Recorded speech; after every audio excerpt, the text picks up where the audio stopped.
I buy lottery tickets. It attracts me to a life that I feel like I have to have. And now that I've dreamt it and I've visualized it so much, I've got to figure out a way to go out and get it.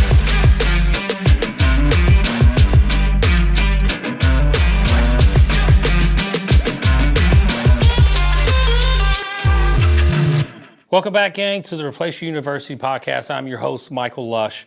Today, I want to talk about the lottery ticket mindset. And it's probably not what you think. You're probably thinking, I'm going to be like Dave Ramsey, like, you're stupid for buying lottery tickets. I don't think you're stupid, especially in the way that I buy lottery tickets. I buy lottery tickets too. I don't buy them all the time. And it's definitely not an investment strategy. It's more of a mindset strategy. So when the lottery gets above 300 million, we were just talking off camera, because it was at 1.9. Actually, I think it ended up being $2.03 billion. So it was the world record Lotto winner in California, unfortunately. But anyways, I'm in here in Tennessee, but $2 billion. So anytime a lottery is above $300 million, I buy lottery tickets. And again, not an investment strategy. Do I think I'm going to win? Absolutely not. However, I know I'm not going to win if I don't own a lottery ticket, right? So there's still part of that and the gambling part in there. But I know I'm not going to win. It's not an investment strategy. I'm not spending thousands of dollars on lottery tickets. I'm not getting in a company pool to get a bunch, $10,000 worth of lottery tickets. I'm spending $20 on lottery tickets if it's 300 million and above, for one sole purpose, is I want to train my mind to constantly think about who I have to become and what has to happen in order for me to have a lifestyle of 300 million. So when I buy those lottery tickets and it's above 300 million, I start thinking about, what does life look like if I have $300 million? And again, you're talking about someone that in 2008 went flat broke. Prior to 2008, mortgage career, doing super well in the subprime days. Between me and my wife, we were pulling in maybe $500,000 collectively. A good year for me would have been $300,000. So good income, especially if you're in your early 20s. This was my first gig right out of college. So at 21 years old, I'm thrust into multiple six-figure income in the early 2000s. That went a long ways. And sometimes it didn't, because I was not a good steward of money. As fast as it was coming in, that's as fast as it was going out. So I was buying Escalades, Denali's, four-wheelers because I'm a redneck, big houses, motorcycle because I'm a redneck. So I was buying these things, liabilities, and I just wasn't a good steward of my money. So again, take this with a grain of salt. Somebody who has been broke and now some people would consider wealthy. Now, what you introspectively think of yourself versus what other people view may be two different things. I don't think I've arrived yet. I think I'm a long ways from arriving. So I don't like to brag about what I have and what I don't have. What I like to brag about is how I can get people from where they're at to the next level. That's what I've done successfully for myself. And so you're talking about someone in 2008, flat broke. And I still buy lottery tickets because I'm training my mind to force myself and dream about, what does life look like with $300 million? What do I drive? What type of vacations do I go on? What do I own? What am I giving? What type of, one of my biggest fantasies is being able to secretly, every single month, find a deserving family and pay off their home. Now that takes a lot of capital to just find somebody that's deserving. So one of my favorite shows was Undercover Millionaire, because it was those that have abundance, finding somebody that's worthy, but not letting them know that they have abundance, that they're the average person, because you get treated differently if people know that you have abundance, right? So going under the radar and pretending to be someone of modest means and finding someone deserving and then blessing them with your abundance. And I would love to do that. I would love for that to be my lifestyle. But in order for that to be my lifestyle, I have to have hundreds of millions of dollars. So again, I buy a lottery ticket. The lottery ticket has to be over $300 million. When it is, I start envisioning life. Do I own a boat? Again, where do I vacation? What kind of car do I drive? What do I dress like?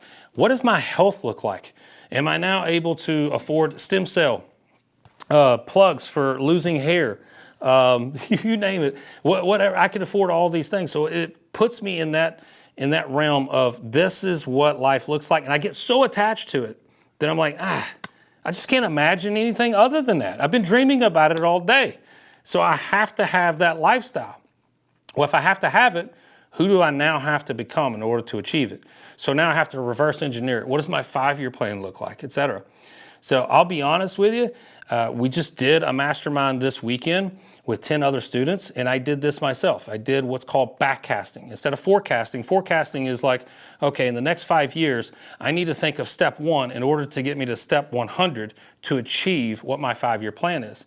Instead, we do backcasting. Backcasting is, what is goal number 100? What is step number 100? What is the end goal? What is the 5-year plan?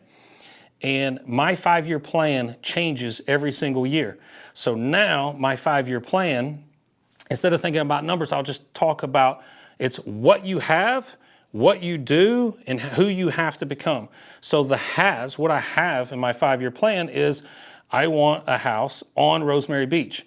Not in Rosemary Beach, I want it on Rosemary Beach. I don't want another house in front of me that I have to look at or walk around to get to the beach. I want one on Rosemary Beach. It's probably going to cost anywhere from $10 to $20 million. Now that's house number 1. House number 2 is a primary residence, a big farm.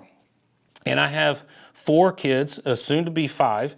So I want my primary residence to be Disney World. I want my kids, as they grow up, to not want to be away from the house. They want to attract their friends to the house so that I can keep them close with me. My house is the house of fun. So, you know, that's going to require a lot of money. One of my favorite shows is Return of the Jedi.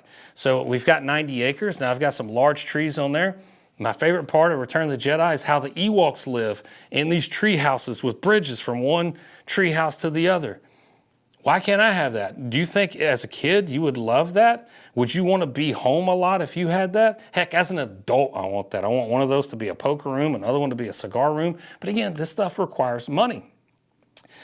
So that's one. I also want a Montana property because I like to elk hunt. I like to fish. So I want to be in Montana for a good part of the year. So these, I basically reverse engineered. This is my 5-year plan. And the reason why it changes is you have inflection points. There are things that arise in business that, okay, had I not had some of the opportunities I have now that would change my 5-year plan, my original plan would have been, okay, in 5 years, I want $100 million. Well, instead, it's no longer 100 million, it's 2 billion because there are inflection points, opportunities that arise that can really catapult you to the next level. And what I mean by that is, you know, 1850s, when you're training horses and you've got secretariat, okay, you're training horses. Now I need to get from New York to Boston as quick as possible, so I need to get on a really fast horse. But then you have an inflection point in the early 1900s, which is a car. That's an inflection point. Now it forces you to change what that goal is because you hit that inflection point. You know, maybe we thought we'd have flying cars. If we had flying cars, would things look a little different as far as your inflection points? Absolutely. That's what I mean by inflection points. There are things that could be external or internal factors that drastically alter your trajectory. So there are opportunities and things that we're working inside of the company, including Replace Your Dollar, that has altered that. So now my 5-year plan is significantly larger than it was without that inflection point. So we work from step 100 and reverse engineer it to a daily activity. What has to happen every single day without fail, that if we don't do it, we've moved our 5-year plan out or it just never happens. So that's called backcasting versus forecasting. So these are some of the reasons why I buy lottery tickets. It forces me in the mindset of an abundance mindset versus a scarcity mindset. It attracts me to a life that I feel like I have to have. And now that I've dreamt it and I've visualized it so much, I've got to figure out a way to go out and get it. So I hope this helps. Take care. God bless.